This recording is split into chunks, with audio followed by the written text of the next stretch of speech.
Good morning, friends. Today we learn how to speak in English with easily. So we start with small words.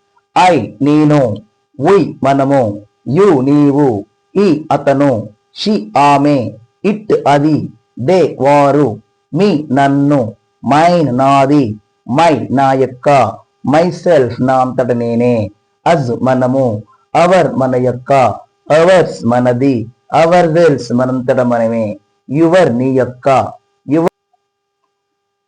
Hours మనది hour cells మనంతట మనమే your నీ యొక్క yours నీది your self నీ అంతట నీవే హిజ్ అతని యొక్క హిమ్ అతనిని హిమ్సెల్ఫ్ తనంతట తానే హర్ ఆమెను హర్స్ ఆమె యొక్క హర్ సెల్ఫ్ ఆమంతట ఆమె ఇట్స్ దీని యొక్క ఇట్ సెల్ఫ్ దీనంతట ఇదే దేర్ వారి యొక్క దెమ్ వారిని దెమ్సెల్స్ వారంతట వారే. ఫస్ట్ మనం ఇలా స్మాల్ వర్డ్స్ తోటి స్టార్ట్ చేద్దాం. Next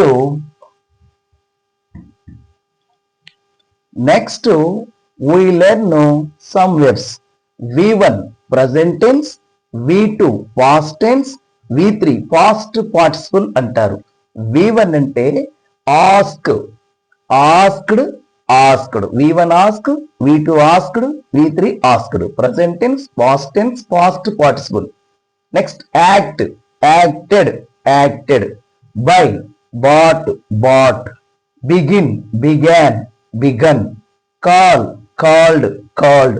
Drink, drank, drunk. Eat, ate, eaten. Feel, felt, felt. Go, went, gone. Hear, heard, heard. So మనం ఇంగ్లీష్లో మాట్లాడాలంటే ఫస్ట్ వెబ్స్ గురించి తెలిసి ఉండాలి. ప్రజెంట్ టెన్స్ అంటే వర్తమాన కాలము, పాస్ట్ టెన్స్ అంటే భూతకాలము జరిగిపోయినది, పాస్ట్ పార్టిసిపుల్ అంటే జరగబడ్డది. ఇది మనం ముందు తెలుసుకోవాలి. నెక్స్ట్ ఓకే, సో ఇప్పుడు సిచ్యువేషనల్ స్పోకెన్ ఇంగ్లీష్ అంటే చేయవలసి ఉన్న పనులు తెలియజేయడానికి అంటే జనరల్ గా మనం రోజు చేయవలసిన పనులు ఉంటాయండి. వెళ్ళాలి, రావాలి, చేయాలి, తినాలి, తాగాలి, చదువుకోవాలి, ఇలా లీవ్ వచ్చే సందర్భం. ఇలాంటి సందర్భంలో మనం ఒక చిన్న సెంటెన్స్ స్ట్రక్చర్ ని ఫామ్ చేసుకుంటే సరిపోతుంది. ఫర్ ఎగ్జాంపుల్ ఇక్కడ సబ్జెక్టు, తర్వాత have to or has to, తర్వాత V1 మనం ఇంతకు ముందు రాసిన V1 యొక్క మొదటి రూపాలు, తర్వాత ఎక్స్ట్రా వర్డ్. సో ఇక్కడ మనకి హ్యావ్ టు ఎప్పుడు రాయాలి, హ్యాజ్ టు ఎప్పుడు రాయాలని డౌట్ వస్తుంది. ఈ రెండు ఎప్పుడు యూజ్ చేయాలని డౌట్ వస్తుంది. సబ్జెక్ట్ ప్లేస్ లో అంటే ఇక్కడ సబ్జెక్ట్ ప్లేస్ లో ఐ నేనని ఉన్నా, వి మనమని ఉన్నా, యు నీవు అని ఉన్నా, దే వారు అని అనాలన్నా హ్యావ్ టు ఉపయోగించాలి. అదే సబ్జెక్ట్ ప్లేస్ లో అతను అన్న హీ, ఒకవేళ ఆమెను అనాలంటే షీ, ఒకవేళ అది అనాలంటే ఇట్, లేదా ఏదైనా పేరు ఉపయోగించినప్పుడు పేరు నేమ్, అప్పుడు హ్యాజ్ టు యూజ్ చేయాలి. సో ఫర్ ఎగ్జాంపుల్ నేను కాలేజీకి వెళ్ళాలి. సో నేను కాలేజీకి వెళ్ళాలంటే నేను అంటే మనం ఐ యూజ్ చేయాలి. హ్యావ్ టు ఐ ఉన్నది కాబట్టి ఆటోమేటిక్ గా హ్యావ్ టు రాయాలి. I have to.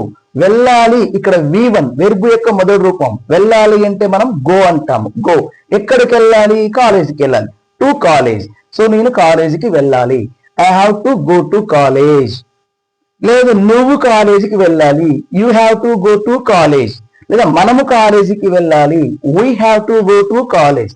లేదా వారు కాలేజీకి వెళ్ళాలి, they have to go to college. So simple ఇలాగా. అలాగే లేదు కాలేజీకి కాదు, వేరే ఇంకెక్కడికైనా వెళ్ళాలి, ఇంటికి వెళ్ళాలి, లేదా మార్కెట్కి వెళ్ళాలి, ఇలాంటివి. అలాంటప్పుడు ఈ సందర్భంలో ఈ స్ట్రక్చర్ యూజ్ చేయాలి. అలాగే నీవు నన్ను అడగాలి. సో నీవు అంటే యూ అంటాం. యూ తర్వాత హ్యావ్ టు యూజ్ చేయాలి. You have to ask me. Ask అనేది V1 అడుగుట వెర్బ్ ఇది. So you have to ask me, నువ్వు నన్ను అడగాలి. సో ఈ రకంగా.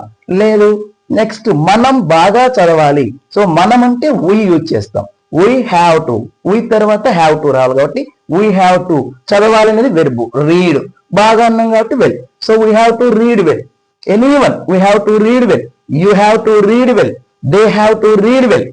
I have to read well. నేను బాగా చదవాలి, నీవు బాగా చదవాలి, వారు బాగా చదవాలి, మనం బాగా చదవాలి, ఏదైనా కావచ్చు ఇక్కడ మనం. నెక్స్ట్ వారు నన్ను అడగాలి. వారు నన్ను అడగాలంటే దే వచ్చింది. So they have to ask me. They have to ask me. So ఈ రకంగా మనము హ్యావ్ టు అని ఉపయోగించుకొని చక్కగా సో అలాగే అతను సంస్కారం నేర్చుకోవాలి. సో అతను అంటే మనం హీ అంటాం. హీ వచ్చింది కాబట్టి హ్యాస్ టు, ఈ వచ్చినా షీ వచ్చినా ఇట్ వచ్చినా నేమ్ వచ్చినా హ్యాస్ టు యూజ్ చేయాలి.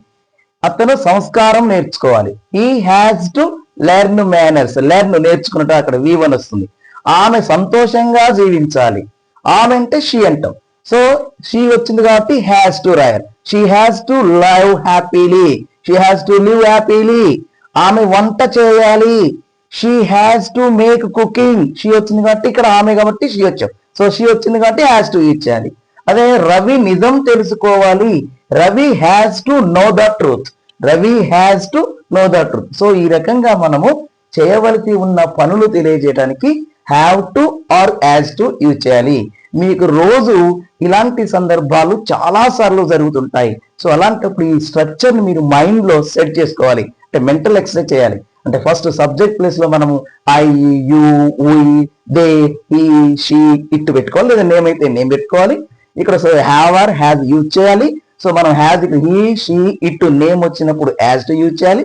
మిగిలిన అన్ని సందర్భంలో హ్యావ్ టు యూజ్ చేయాలి. తర్వాత ఇక్కడ V1 రాయాలి. అంటే వెర్బ్ యొక్క మొదటి రూపం ఏదైతే చేయాలో, ఏ పని అయితే చేయాలో ఆ పని పేరు రాయాలి. తర్వాత ఎక్స్ట్రా వర్డ్ చేయాలి. సో ఇలా రోజుకు ఒక 10-15 సార్లు ఇలాంటి ఒక 10 వర్డ్స్ లేదా 10 to 25 వర్డ్స్ మీరు మెంటల్ ఎక్సర్సైజ్ చేస్తే, అంటే పదే మీరు ప్రాక్టీస్ చేస్తే ఆటోమేటిక్ గా మీరు ఇలాంటి ఇంగ్లీష్ సింపుల్ గా మాట్లాడొచ్చు. ఫస్ట్ మీరేం చేస్తారంటే చిన్న పిల్లలతోటి లేదా మీకంటే తక్కువ వయసు వారితోటి ఈ రకంగా మాట్లాడటానికి ప్రయత్నం చేయండి. అప్పుడు మీకు ఆటోమేటిక్ గా ఈజీగా అది వచ్చేస్తుంది. సో కాబట్టి మిత్రులారు, ఇక్కడ మనం చేయవలసిన ఉన్న పనులు అంటే మీకు సందర్భం లీవ్ వచ్చే సందర్భం అన్ని లీ వస్తాయి.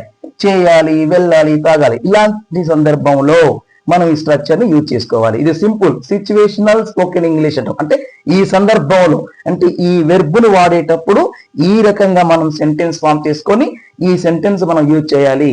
ఏమీ లేదండి, మనకి ఫస్ట్ ఇంట్రెస్ట్ ఉండాలి. సో ఎంత ఇంట్రెస్ట్ ఉంటే మనంత ఇంట్రెస్ట్ గా ఇంగ్లీష్ మనకు వస్తుంది. ఈ రోజు మొదలుపెట్టి 2 రోజులు చూసి లేదా 2 రోజులు ప్రాక్టీస్ చేసి తర్వాత మనం దాన్ని మర్చేస్తే వదిలిపోతే ఎట్టి పరిస్థితుల్లో మనకి ఇంగ్లీష్ రాదు. ఇంగ్లీష్ నేర్చుకోవాలని యాంగ్జైటీ ఉన్న వాళ్ళు ఎవరైనా సరే ఇలా రోజు చక్కగా నన్ను ఫాలో అవ్వండి. మీకు ఒక్కొక్క రోజు ఒక్కొక్క సిచ్యువేషన్ తోటి మీ ముందుకు వస్తాను.